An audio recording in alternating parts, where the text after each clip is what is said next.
for sure now. Are you sure now? I'm very Don't let sure. the cat in here. I'm positive. All right. So basically start from the beginning and everything you said before. Say All again. All right.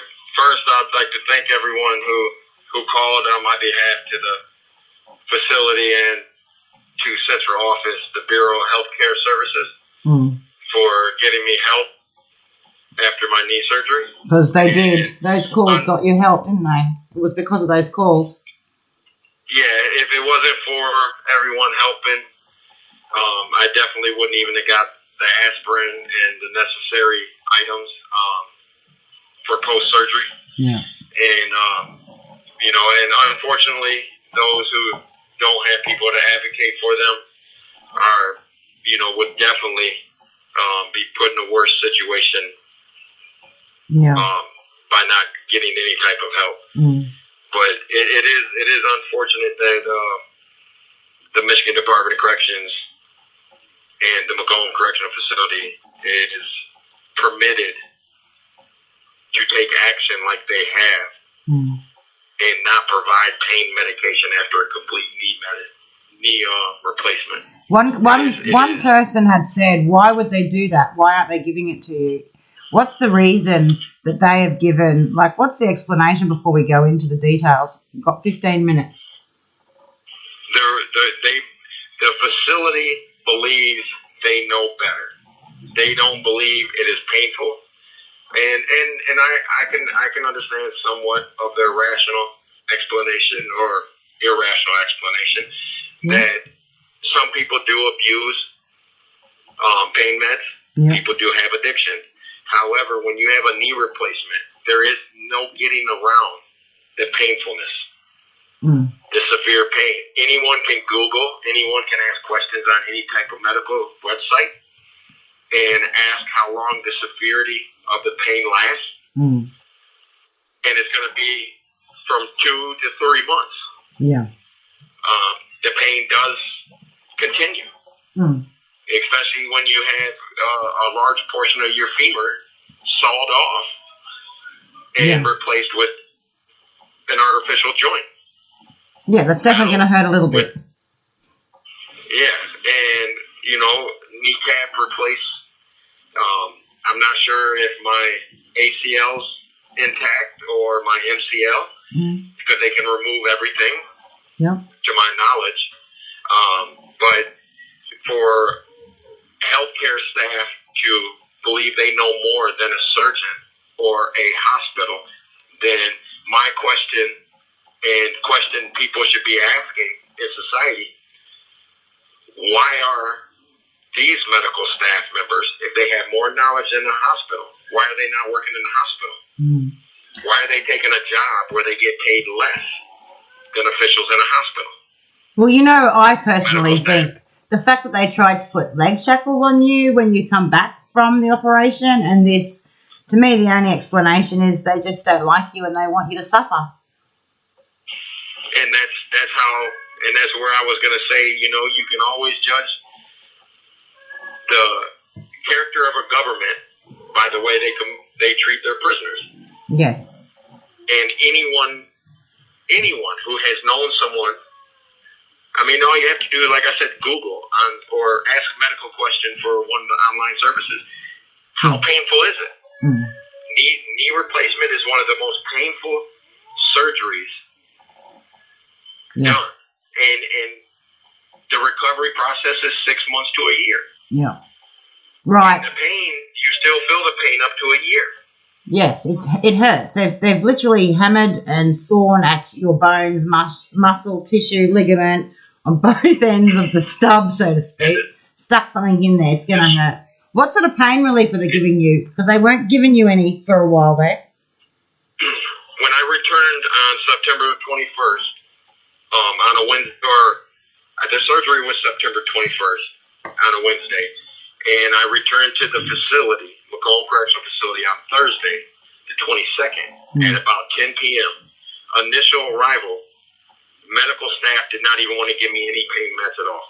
And unfortunately, which I haven't described too much, when corrections officials came to pick me up, prison guards, Mm. I was told that Captain Malloy wanted them to treat me as a higher level 4 prisoner,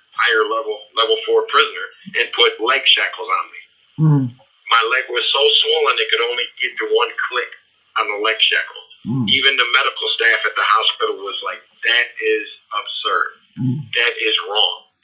And even Officer Sheffield and the other officer was, they couldn't believe it. They said, this is absolutely, they would never do this, Yeah. but they were ordered by the captain. Now, why would a captain order that? Well, come to find out, another staff member said when they wanted me to pack up my property that I was talking to the media too much, that I did too many podcasts about what goes on in a facility. Mm. Yeah, so was that retaliation? Of course it was. Because anyone knows that a prisoner who just had knee replacement can't walk. Mm. So where would you run to? Yeah. Or how could you run? Similar, that's almost as the shackling of women during pregnancy. Mm.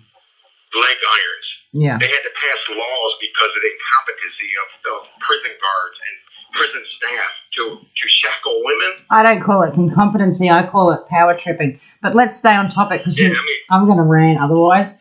The medication.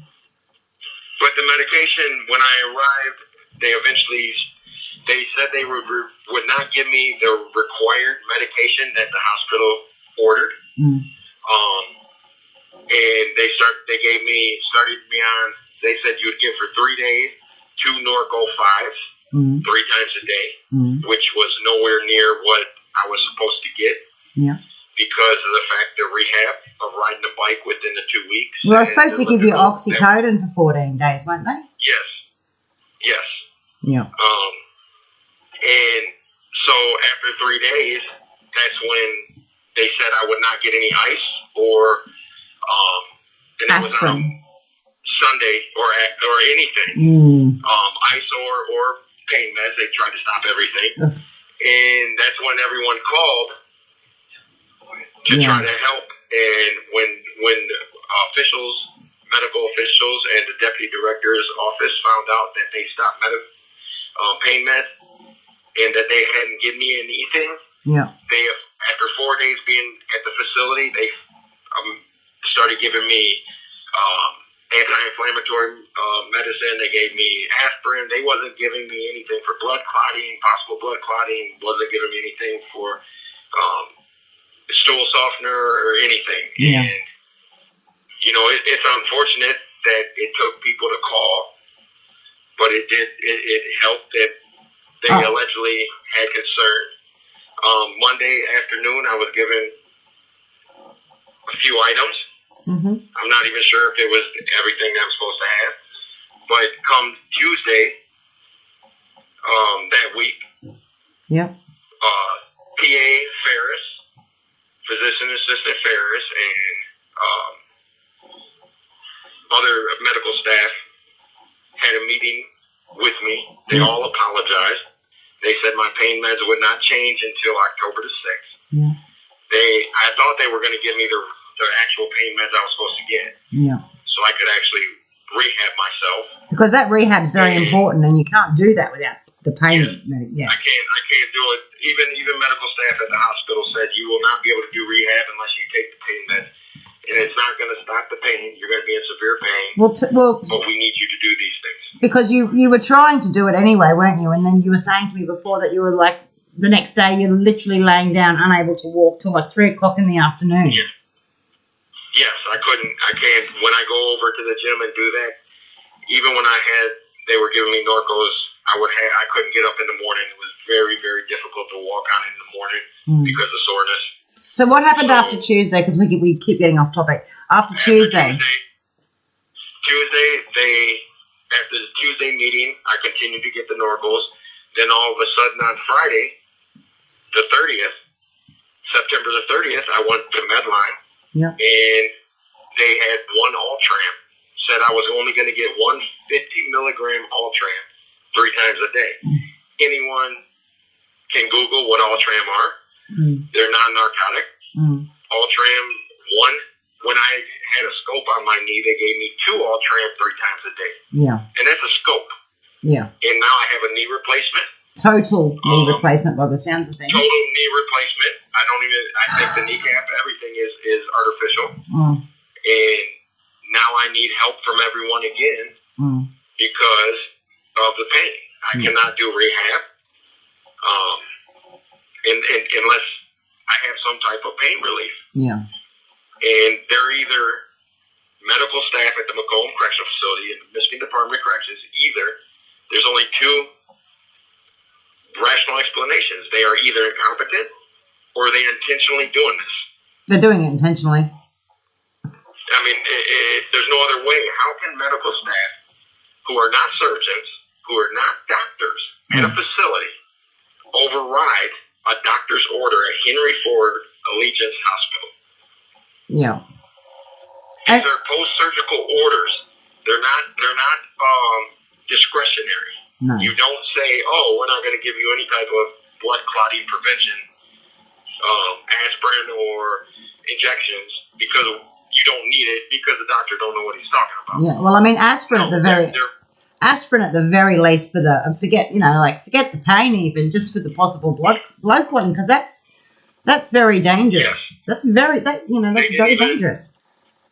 They didn't even want to replace the TED stockings, the hoses that you wear for blood clotting prevention. Did they end up replacing them? They ended up replacing them after they were told by their supervisors in Lansing. Because everyone called, and that's the only reason. Everyone was calling in. So everyone, I need you to call in again and ask. Because anyone, like I said, you can ask any medical question. How long does severe pain last after a complete knee replacement? They removed 3 to 4 inches of my femur. You have 1 minute remaining. And you can get all the information on it. Yeah. I mean, it's torturous to require a person to have complete knee replacement without no pain meds. I'm going to put all the email addresses with this post so people can email and the phone numbers and all the people because this will hang up in a minute. But yeah, so you need people to call so that they can just reevaluate the pain medication situation just so you can do rehab so you can use your knee, essentially. This facility medical staff believe that after 2 weeks, after 1 week, the pain just goes away. Magically. I don't know what goes through their mind, but it's obvious they're not medical professionals. It's obvious that they don't like you. That's what's obvious. But I need everyone's help, and I appreciate all the help. Yeah, good. Call again so that call me back. Call again so Jamie doesn't listen.